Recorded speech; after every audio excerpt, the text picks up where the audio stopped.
How to turn on or turn off indicator light on Insta360 X5.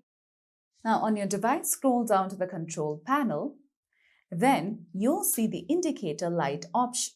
So if you tap on it, you will be able to turn it off and tap on it again to turn the light at the bottom.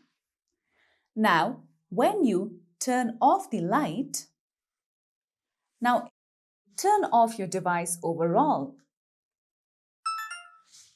You won't be able to see the light.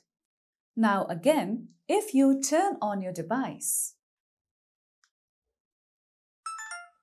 you can see that there's no indicator light shown. So that's how simply you could turn off or turn on indicator light on Insta360 X5. And that's it for today's video. At last, don't forget to subscribe to our YouTube channel.